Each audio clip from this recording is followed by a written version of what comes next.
Hello, welcome to the channel. आज का topic है inequalities.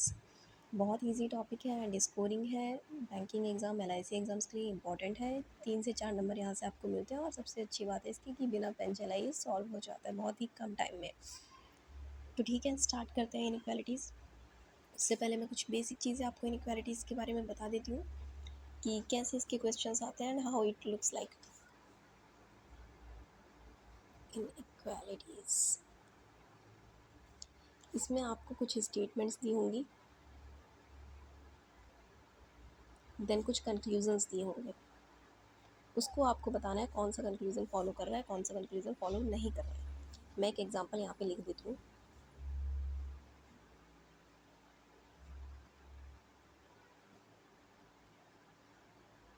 This is example and इसके कुछ कंक्लूजन्स दे देती हूँ मैं। 2 कंक्लूज़न देखते हैं to keep it simple and ताकि आपको आसानी से समझ में आए इसके लिए।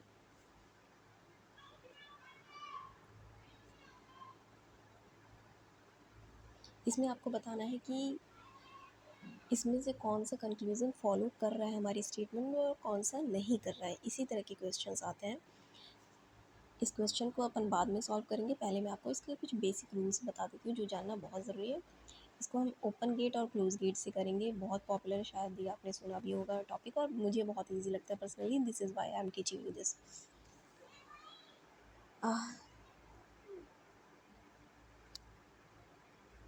This is open gate. अगर ए को से मुझे बी पर जाना है तो ये ज़रूरी है कि ए के साइड में ओपन हो, तभी हम ए से बी की तरफ जा पाएंगे। लेकिन अगर बी को ए पर जाना है तो वो पॉसिबल नहीं है क्योंकि बी की तरफ से गेट क्लोज है। तो जिधर अगर ऐसा एरो आएगा तभी हम ए से बी पर जा पाएंगे। फर्दर बी से मुझे सी पे जाना है तो ये ज़रूरी है कि ऐसा हो। सी से मुझे डी पे जाना है तो ज़रूरी है कि ये हो। बट इसका वाइस वर्सा नहीं हो पाएगा। डी से सी पे नहीं आ पाएगा, सी से बी पे नहीं जा पाएगा, बी से ए पे नहीं जा पाएगा। दूसरी चीज़ ये है कि अगर सिंगल ग्रेटर देन का साइन है, लाइक ग्रेटर देन है, सिर्फ इसमें इक्वल टू का नहीं है। जैसे ग्रेटर देन और इक्वल टू का ये सिंबल होता है।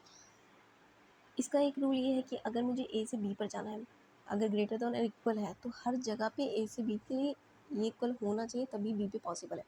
और अगर मुझे सिर्फ ए से बी पे जाना है, यानी सिर्फ ग्रेटर देन का साइन है, इसमें इक्वल का साइन नहीं है, तो किसी एक जगह पे भी ऐसा है तो हम बी पर पहुंच सकते हैं। लाइक मैं इसको थोड़ा सा एग्जाम्पल को चेंज करती हूँ।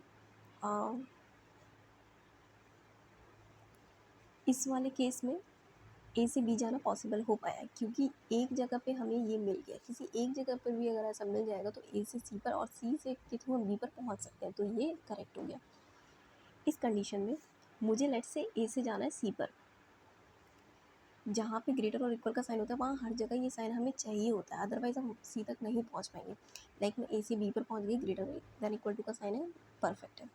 बी से मैं सी पर गई, ग्रेटर देन का तो साइन है बट इक्वल का साइन नहीं है, तो ये गलत हो गया। अगर यहीं पे इक्वल का साइन लग जाता तो ये सही हो जाता। I hope I am clear with this. अभी मैं आपको स्टेटमेंट सिखाती हूँ।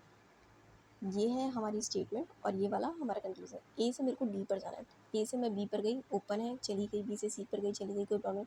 बट सी से डी पर जा पाऊंगी क्या? नहीं जा पाऊंगी। क्यों? क्योंकि यहाँ पे क्लोज है। अगर ये इधर होता ग्रेटर देन का तब तो पॉसिबल होता, बट ये क्लोज है तो ये पॉसिबल नहीं। दैट मीन्स ये फॉल्स हो गया। ई से मेरे को डी पर जाना है, ई से डी ओपन है गेट, आराम से चले जाएंगे ये। तो इसका मतलब क्या हुआ? Only second follows. इसी तरह के क्वेश्चंस आपके आते हैं और इसमें बहुत सारे टाइप्स होते हैं, लाइक ईदर और के, नीदर नॉर के। तो वो चीज़ें जानने के लिए आप मुझे बताइए। अगर आप वो पढ़ना चाहते हैं तो मैं उसके रिगार्डिंग भी वीडियोस बनाऊंगी। मुझे कमेंट करके बताइएगा। तब तक के लिए बाय बाय। एंड अगर आपको ये अच्छा लग रहा है तो then please subscribe it and please do comment.